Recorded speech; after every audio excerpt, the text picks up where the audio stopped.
Stig Møller står som en af de mest særegne skikkelser i dansk musik. En mand, der aldrig helt fulgte strømmen, men i stedet lod strømmen følge ham. Som en flod, der ændrer retning, når en sten ligger i vejen, og sådan var han. En sten i vandet, en ivrokkelig figur. I en tid, hvor alt ellers var i bevægelse, og hvor ungdommen søgte nye veje, nye lyde, nye måder at være til på, og midt i alt det stod Stig med sin guitar, sit skæve smil og sin helt egen måde at lade tonerne flyde ud i rummet, som om han trak dem direkte ud af luften, ud af universets egen puls, og gav dem form, farve og sjæl.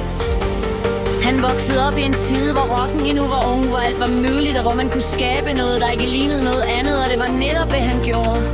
Først som en del af Steppeulve, hvor han sammen med Ike, Skældø og resten af gruppen skabte af de mest ikoniske albums i dansk musikhistorie. Hip, et album, der stadig står som et monument over frihed, poesi og ungdoms vilde drømme. Og selvom Ike var stemme, Stig hjertet, den musikalske motor, den der fik melodierne til at svæve, danse, vibrere, som om de var levende væsener i sig selv.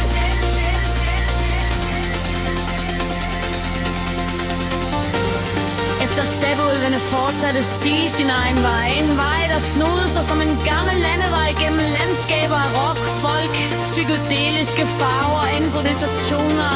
Han blev ved med at spille, ved med at skabe, ved med at være den, der ikke kunne stoppes.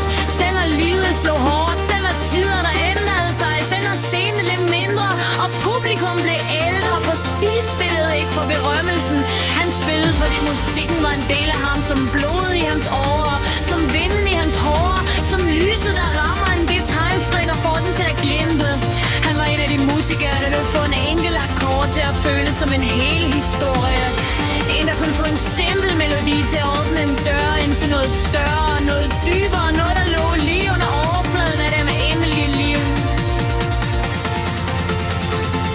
Hans stemme var ro, varm, ærlig som en gammel ven, der fortæller dig sandheden uden filter. Hans tekster var ofte en blanding af humor, melankoli og en slags stille visdom, som om han havde set mere end de fleste, men aldrig havde travlt med at prale det. Han var en vandringsmand i musikkens verden, en der tog sin guitar under armen og gik derhen, hvor tonerne førte ham. Og det kunne være på store scener, små klubber, festivaler, baggård, hvor som helst. For Stig var ikke typen, der krævede noget særligt. Han skulle bare have et sted at stå, en guitar at spille på, og et publikum, der gad lytte.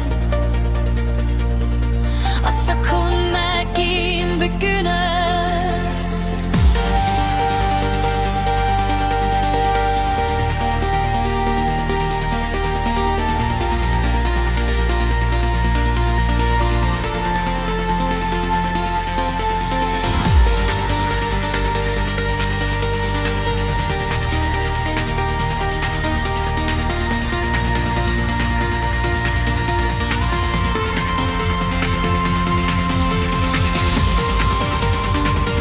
Næsten mytisk over ham, som om bare et hele pris åndelig selv.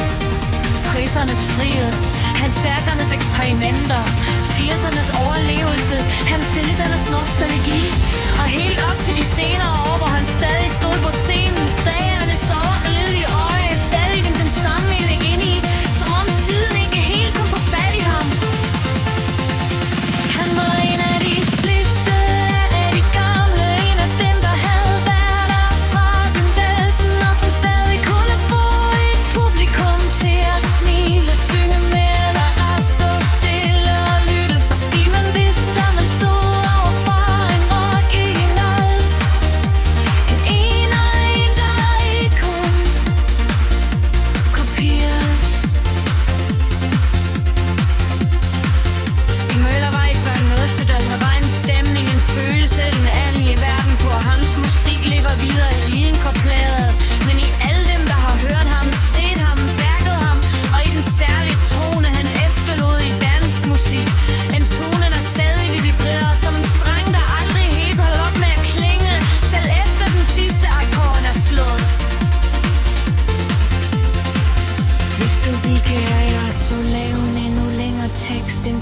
poetisk version, en biografisk version eller en helt vild psykedelisk fortælling, inspireret af Stepholine.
Så lave en endnu længere tekst.